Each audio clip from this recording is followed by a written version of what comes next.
LuAnn Buechler once wrote a book about hugging. I'm serious. It's called iHug.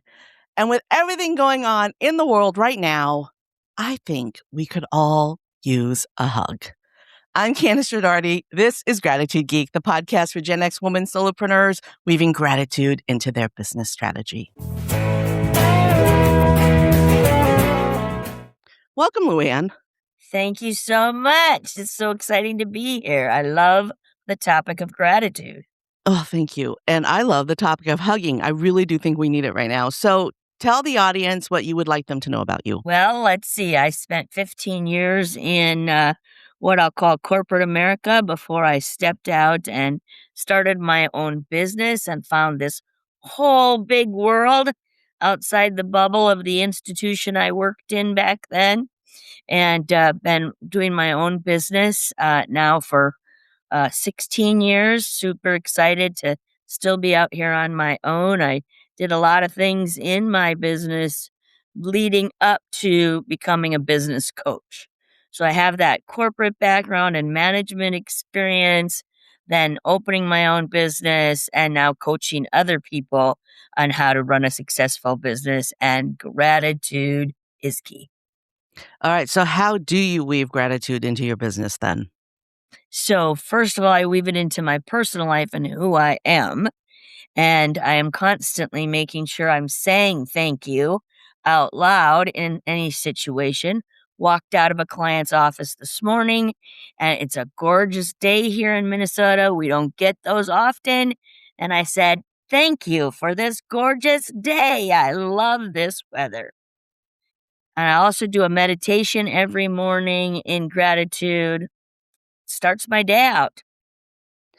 I had a guest on the show several weeks ago, Rachel Speckman, and she mentioned that when she puts her hand on a doorknob, she always thanks the door. Well, she just thanks the universe for the opportunity that the door is about to open. And Great idea. what you being thankful for today's gorgeous weather, which I also have gorgeous weather. I have all the windows in the home open. So I hope no loud cars go by. It's just, it's so amazing how your opinion and your mood and everything shifts when you are just a little bit appreciative of your surroundings. And it's an everyday action. I guess I weave my business and my personal life so closely together that it's all one for me, right? I mean, just thanking people who are serving in any way, the waitress at your lunch table, the employee who brings you a piece of paper or a project or whatever it is, right? Thanking my clients. Yesterday, I thanked a client for trusting me. The light bulb went off and they're like, oh, I can see how this is going to change everything. And I went, well, thank you for trusting me and inviting me in 3 months ago when you weren't sure that you really knew what was going to happen. So I so appreciate that faith and trust in me. So, I mean, just saying thank you to people, and you're right, it shifts your energy, it shifts your happiness hormones, it shifts everything. Shifts up. All right. Speaking of happiness hormones, let's talk about hugging. Because we are recording this just a few days after Coachella and the big brouhaha that Madonna caused by wearing lingerie on stage at the age of 67, and all the people who are butthurt right now because Madonna happens to have a hot body at the age of 67, so they have to say bad things about her. All those people just need a hug. They just need a hug. Well, they need a life. They need to focus on something else, right? I mean, when you're attacking other people, it's only because you're jealous. Uh-huh. And you're trying to elevate yourself by putting them down. And that doesn't do good for anybody. And it lowers your happiness hormone, brings in more of the negative stress hormones, right? So why are you doing that to yourself, right? Exactly. Yeah. So let's talk about those hormones. The greatest thing about a hug is every time you give one, you get one. Oh my God. Think about it, right? It's so... Duh. Right? And there are scientific studies, I put that in my book, of the shift in your energetic body when you share a hug, Mhm. right? Babies are held and hugged to bond with parents and to feel safety, right? And we know that at a small age. And then as we get older, we forget these common sense things. Even holding someone's hand, right? So the pandemic was a real struggle for huggers.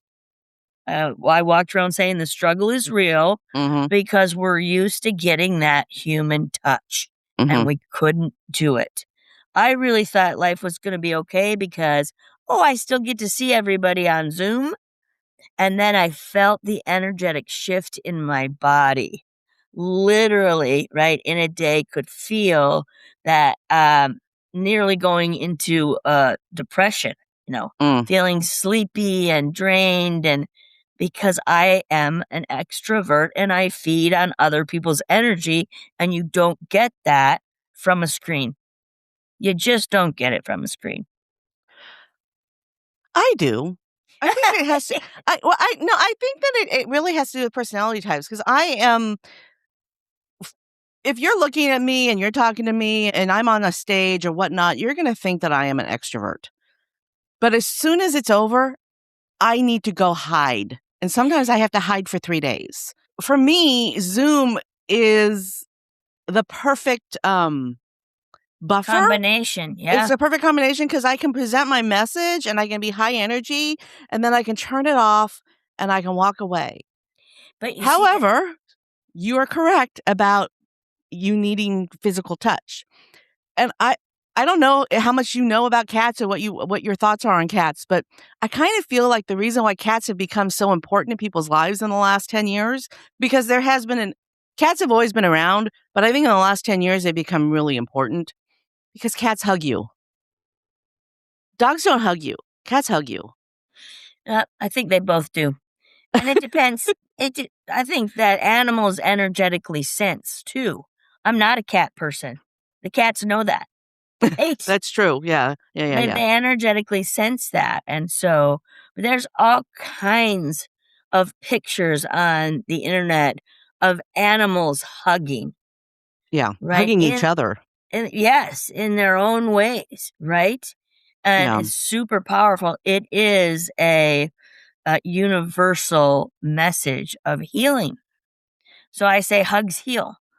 They there was a I'm totally bringing in all the pop culture today. Sure.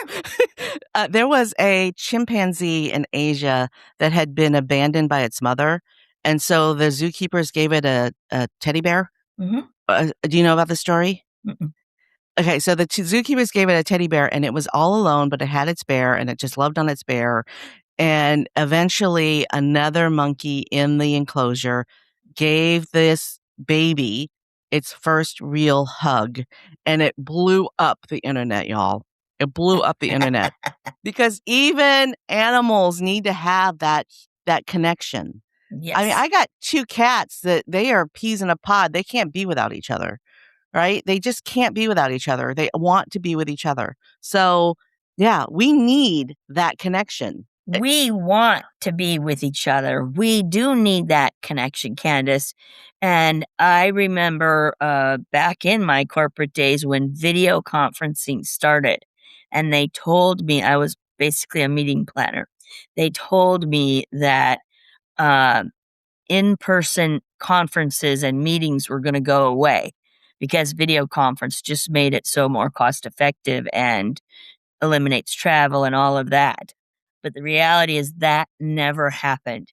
We never have given up our in person conferences because we're human beings and we want to belong and we want to be together. Mhm. One Yeah. of my mentors says if we had a label on us about how to care for us, it would say store in community. Store in community. Yep, Oh, because we need our communities. that is true. That's very, very true. So last night I was doing my research on you and Googling you, and I came across a video of you with Ivan Meisner, who's been a guest on this show. I'll link to it in the show notes. And I also saw that you also know another guest from the show, Brian Hilliard. Hmm. So Love Brian. I'll link to that in the show in the show notes too. And what Ivan has built is Business Network International (BNI), which is the world's largest networking organization. It's fantastic, but he has built community. Oh, And yes. a couple of my BNI friends and I always joked about how much we're paying to have friends. Let's shift that just a little bit. I would tell you in the BNI organization, you're paying for loyalty. That's a good shift. And loyalty has been lost in this world. And Ivan tells this story early on in the beginning of the organization, small town Montana, I think it was. And these two business owners who went to the same church, live in this small town, are having a conversation about why BNI. And the one says to the other, Harry, like, I see you every Sunday at church. I see you at the cafe. Why would we need this thing called BNI? If I have a referral for you, I'll give it to you. And Harry's going, and have you ever done that? No, because we get busy in our lives and we forget. And BNI's meetings are simply a reminder to remember your loyalty and commitment to your community, that you're helping others first. Givers gain. Yeah, and that's a good shift, but it was still a funny joke. I know. Because it's true. I'll tell you another story, right? So my sister and I take women into the Boundary Waters canoe area of northern Minnesota, which is backpacking and canoeing and camping in tents, and she struggled. She's the wilderness, person. She has all the knowledge for wilderness, and I'm your spiritual coach on the journey. And she's like, I can't charge my friends to come on a trip with me. I'm like, yeah, I can. And Mhm. and that's so true. And in fact, it came to the surface that people would say, we just love hanging out with the two of you. So Yeah. we're going to invest again and we're going to come on another trip, Well, there is expenses with those trips that need to be covered as well, right? So, Mhm. and if there's money made after that, well, we were adding value. So there you go. They're paying for Mhm. value. Well, there's nothing wrong with making money. I think that's a That's problem a right. lot of women have is we don't think we should get paid for our services because institutionally we've never been paid for our services. We've raised children and run households and we've never been paid for those services. And now what? There's a paycheck involved in what I've done all this time anyway. It's so true. We could talk all day about that mindset shift. It is. It's a huge It, mindset shift. But well, and that, if a man loses his wife, he has to hire somebody to take care of his children and his household Mm, or get married again. right. I mean, that's a really sexist thing for me to say, but But it's true. it's true. It's true. I'll back you on that. It's absolutely true. So one of the things that I keep telling people is that community and collaboration is where we're headed. What the last 10 years have taught us is that we cannot do things alone. We have to, because I have been a business owner, an entrepreneur since I was 18 years old. But in 1998, I went full time, right? And Yes. in that time, in that 30 years, it's been 30 years. In that 30 years, I have learned that it took a tribe for everything. At the very beginning, I had this group of women. We all were work-at-home moms who made enough money to cover the cost of our family. The expenses of our families. We were all, I don't know the right word for what I'm talking about, but we call ourselves super whams. And without those women in my life, I couldn't have gotten to the next step. And then the group that I got, that gathered after that, I couldn't get to the next step without that group. We need I don't want to call them Tribe. tribes, but we need our communities. Well, tribe's a good word too, right? So, but absolutely we need our communities. I'm also a member of eWomen Network, and Sandra Yancey's the founder of that organization. And she says, no one succeeds alone. No one, but no Mm. one does it alone. No one And does. it's those people that try to do it alone, that think they can do it alone, that mentally get in trouble, Mhm. right? It's And they're just easy too to hard. manipulate as well. That It's too, so yeah. because when they think that they're this lone person doing it all by themselves, it's so easy to make them feel like they're still alone doing it. So they can be manipulated into making decisions and doing things because they think that they're like, I'm the greatest thing since I sliced got bread, and it's it's my idea. I'm going to do it, and it's so easy to just drip in those little thoughts in those yeah, people's minds instead of when you have a collaborative viewpoint. Hey, let's work on this together. right. And you get so much done faster when you work on things together. Anyway, the Absolutely. reason why I am so forward thinking about collaboration and community building is because YouTube rolled out collabs on their YouTube videos. So if you have a video that features somebody who has a video, a YouTube channel, you can add them as a collaborator. And if Google or Alphabet, who owns YouTube and Google, is doing collaborations, then everybody else is going to do it too, right? Spotify rolled out video podcasting. Apple's now rolling out video podcasting. So there's just this um once one person does it, everybody else picks it up. So I think Yep. collaboration Trends. and is going to be it's going to take us into the future. I don't think collaboration will ever go away after this. No, I think I it'll just get absolutely easier. agree. And, Yeah. and Ivan Meisner talks about the third paradigm. And the third paradigm is above collaboration to co creation. mhm, Right? And yeah. I think that's what you're talking about. Potentially, I didn't know about the YouTube collabs, but I certainly am going to look into it now because I love that collaboration. And in my podcast, the Make Your Passions Pay, we talk about the 6 C's to making your passions pay, and community and collaboration are 2 of those words. So the solopreneur listening right now needs a hug about their profit and their pay. So let's talk about profit and pay. Let's talk about that. So I believe that when you're in the flow of doing what you were designed to do and what you love the most, following your passion, the money that you need to live in that space will follow. And that takes faith to believe that to be true and And inspired action. inspired action, right? So in my process, when I'm coaching someone, we ultimately create what I call an inspired strategic plan Good word. for them to follow. So what's the difference between an inspired strategic plan and just a plain old strategic plan? It has a vision in it, not like anything you've ever seen before. The vision's historically right. If you learn about vision and mission statements, they're small paragraphs, they're a few lines, maybe even 1 or 2 sentences, right? That try and wrap everything into that small statement. We write a story. We write a story of what does life look like 10 years from now when your business and your life are all operating ideally and you're living your passions full out in both your life and your business.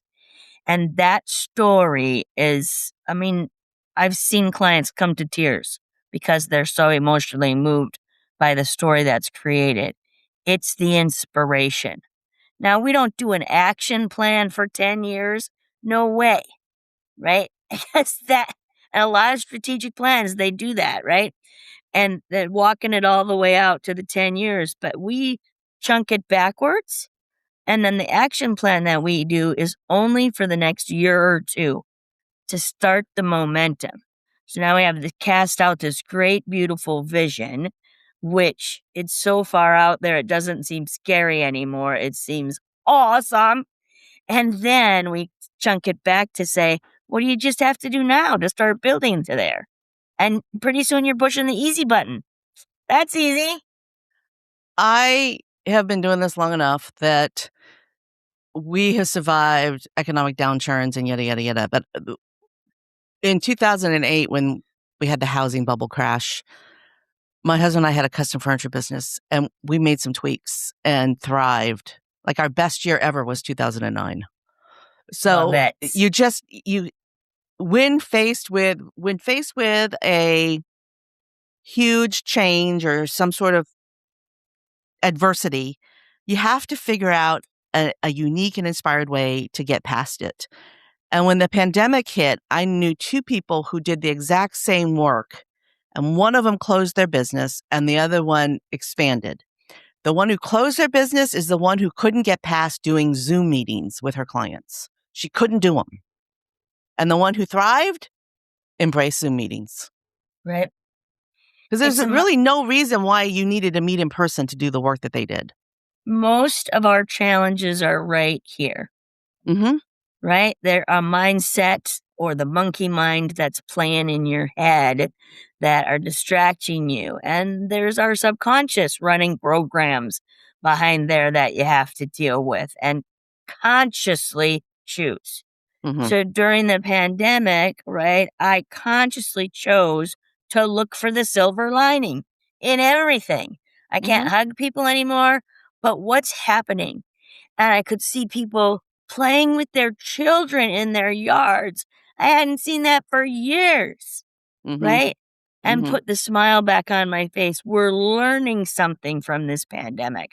Why did it take a pandemic to learn that we should be playing with our children in our yard, that our time spent at home is so valuable that now I don't even want to go back to an office, right? And we can manage that for the companies out there, right? There's another place I coach is you can manage that home-based employee base and keep everybody happy and be productive. I wish that more companies measured productivity instead of hours worked. Right. Absolutely. Because I'm the kind of person who can get everything I need to get done very quickly. And then I want my freedom. Right. If you're paying me by the hour, I'm going to get it all done really quickly anyway. And then you're going to pay me to sit here and look at my computer, Right. And click my mouse because I'm done. Right. And unfortunately, then what happens if they're dissatisfied? They start looking for another job sitting in your office. Yeah. Yeah. And so you're paying them to shop. Instead of paying for productivity and saying, Kandas. okay, when you're done, congratulations, you delivered what we needed. Go take the rest of the week off. Yeah. And if your coworkers are upset about it, well, your coworkers can get better.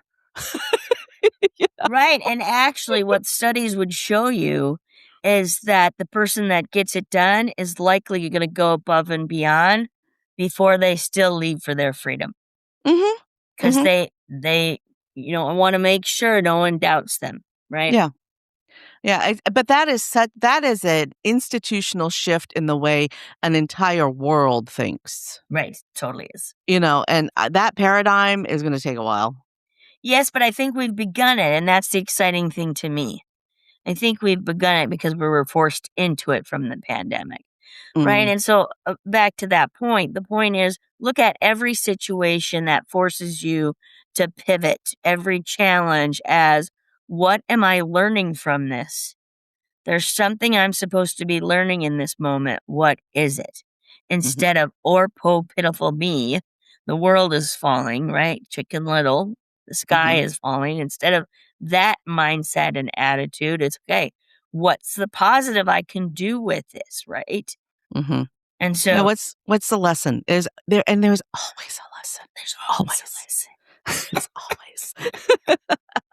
It's always there. Yeah, it's always you just have to look for it. One of my favorite sayings is the more you appreciate, the more you have to appreciate. Yes, what you appreciate appreciates. You and I say the same thing. And the thing about appreciation is it has two meanings. It means to grow, and it means to have gratitude for something. Gratitude is growth. In its very, at the very ground, basic level, gratitude is growth. When you are grateful, you are growing. Yes. So in the tools of the passion test, which is the foundation of my coaching work, we have a little appreciation game. And I'd love to hear about this. Whenever we're together, we take moments out of the day to say, you're sitting in a circle and say one thing you appreciate about someone else in the room. And then the next person has to do the same thing and pick someone in the room and say what they appreciate about them. And so that you're constantly being appreciated. And you know what? I just said that because I needed to be reminded of it because I need to tell my client that this is one they need to implement in their business. I had Paige Arnoff-Fenn on the show a couple years ago, and I'll link to the show, to that episode in the show notes. She once asked a client to tell everybody in the room, her staff, why the client was appreciative of the staff, to say thank you to the staff. And the client wouldn't do it. So she fired him. She fired the client because he wouldn't show appreciation for the staff, for her staff. And I think that is a true sign of leadership, where you respect my people because we are providing a deliverable to you and we worked hard for it. And you need to show appreciation for us. I love that she had that support for her team. That is powerful. It's very powerful and it's scary. I mean, firing a client is never easy. No, but every client isn't, or every person isn't our client. That's true. Right? So that's another place when people are stuck in that mindset of scarcity, right? Or I can't get paid, right? That kind of thing, that they just take anybody. Mm-hmm. And that should never be that way because you end up in worse situations that aren't meant to be. And you end up doing work you don't want to do. Right. Right. Yeah. And it changes your energy. For Paige, that thank you was a verbal hug for her staff. There you go. Absolutely you know, true. and when you think about it, the words thank you are a verbal hug. I love that. Because they do give you a very similar set of endorphins.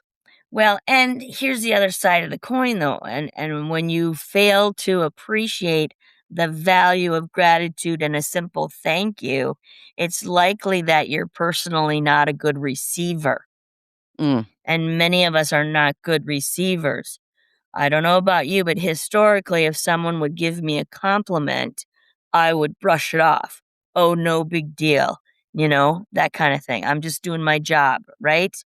Instead of saying, thank you for noticing. Thank you for appreciating me, right? I'm still there where if somebody gives me a compliment, I still have to consciously say thank you. But I know that eventually it will become unconscious. Well, that's just it, right? That's the first step, is to make a choice to consciously say thank you, that you stop and pause when someone does that and say thank you and stop talking. Because the other thing we'll do is thank you and then still discount it. Mm-hmm. Right? Yeah. It's like, no, just one of the exercises when we would do appreciation is that we couldn't talk. And so while someone was appreciating me, I couldn't come back. I just needed to receive it. Right? And practice that. Practice people saying kind and loving things to you without trying to rebuttal it at all. And just notice how that feels. Like you said earlier, it's like a hug. Mm-hmm. It just feels so good. And we're so often too busy to brush it off and just keep moving. Pause and receive. One of the things that we do in the masterminds that I lead is instead of having a mastermind session, we do a gratitude session. And I think that instead of doing it like once a year or whatever, I need to do those more. I agree. I think that's an excellent idea. Yeah. So because people focus on the negative in the world and what they think needs to be fixed more than what they have that's already going right. Yeah. And flipping that switch is a huge mindset shift and very powerful. Stop focusing on the negative and giving it. I mean, look at what does the world send us? Only negativity. Every media channel. Oh, I got to tell you a story. Can I tell you a story? Absolutely. That's why we're having this conversation, this collaboration here. So but before you go in there, I want to make a statement before you tell the story. You earlier said that co-creation is the next step above collaboration. And I think that the ultimate co-creation is a podcast where it's not an interview, it's a conversation like we're having now. So thank you for co-creating with me today. Thank Okay. you so much. I love that example. I'm using that in my podcast. So So now you it's can an finish your story. iHug story. It's an iHug story. So when I started the iHug movement, so you can see the iHug book behind me, and Mhm. that's a pin. And I wore this pin all the time that said I hug. And it was a warning to other people that I'm going to hug you unless you stop me, is the way I felt about it, right? And what turned out happening is people were coming up to me and saying, I need a hug. And I'm like, okay, I'll give you a hug, you know? I mean, across the room, in airplanes, you know? And it was what I learned is people need hugs, Mm, right? They're not getting enough hugs out there. So yeah. my mission became to iHug across America during the political campaign of 2020 to combat polarization by bringing people together in connection with a simple human hug. And so I put myself in political arenas. I am the most non political person in the world, but I was hoping to get media attention by being in those places. So I went down to the Iowa caucus. I went to the New Hampshire primary. I was at Pete Buttigieg's rally in New Hampshire, and I got a sweatshirt on that says free hugs. And I got a sign that says free hugs, and I'm walking around with my button on, and I'm just trying to give people hugs. And one woman looked at me and she had her arms crossed and she said, "What are you doing?" And she's like, "I'm not a hugger, but I got to ask you, what are you doing?" I said, "In the midst of all that's going on here, I just think people need more hugs, right? And do you need a hug?" And she's like, "Yes." Right? She takes a hug. There was no less, oh my gosh, I think every country in the world was represented in this. It was a tennis club, huge tennis club, tennis court, indoor facility, and two walls of the square building were lined with reporters from every country in the world. Wow. MSNBC, Fox, and millions. I must have had 6 people at least come up and talk to me with their microphone in my face. But the minute I would not align my message with a political party, they would put their microphone down and say, "Well, I can't run that." Yeah. So I went over to the young ladies that were sitting on the stage of the MSNBC. I assumed they worked for them, which was true, and they're just sitting there doing nothing. So I sat down next to them on the stage and I said, "How do I get a feel good story onto the news?" And these young women, they're probably in their 20s, but you can't. You just can't. They're not going to run it. Did you Lesson ever learned. pitch On the Road with Steve Hartman? No, but I would On love the to. Road with Steve Hartman. That is a feel good. That's feel good. But also, I think that mainstream media is shifting. And I there's hope so so. many independents now that are doing independent storytelling. You know, Right. independent. I don't want to call it storytelling because the news is not stories if it's good journalism. but there are so many journalists now who have their own YouTube channels that I am sure that there are good news. There's outlets for good news. But On the So Road with Steve Hartman is let, one of them. let's open that up to your audience. If they have good news, they can connect me to people who would run good news stories. I would love that connection. My website is LuAnnB.com. You can read more about the iHug movement off the website. It has its own website as well. But on my website, there's a free 30-minute consultation. You got something to share with me?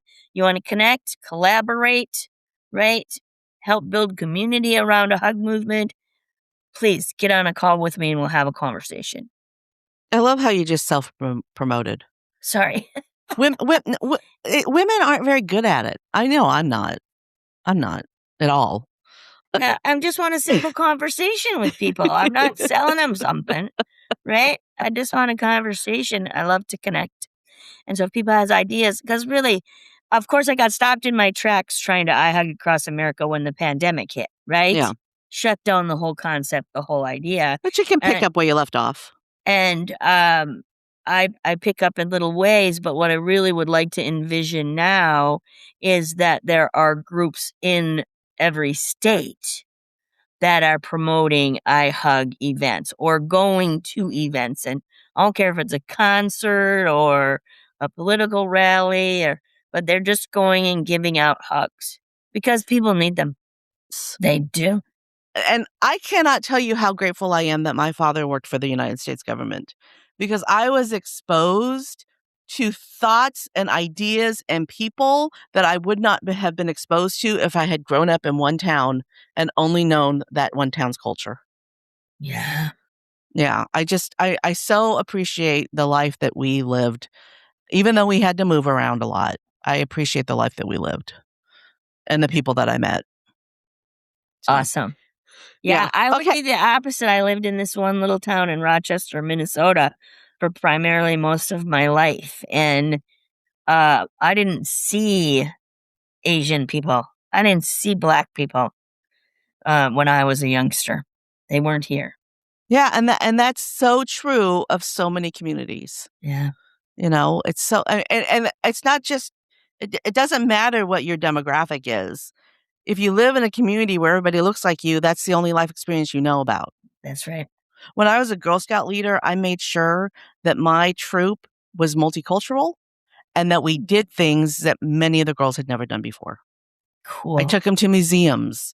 I took them on road trips. I took them to places where they had never been, so that they could open their eyes to what's possible in the world.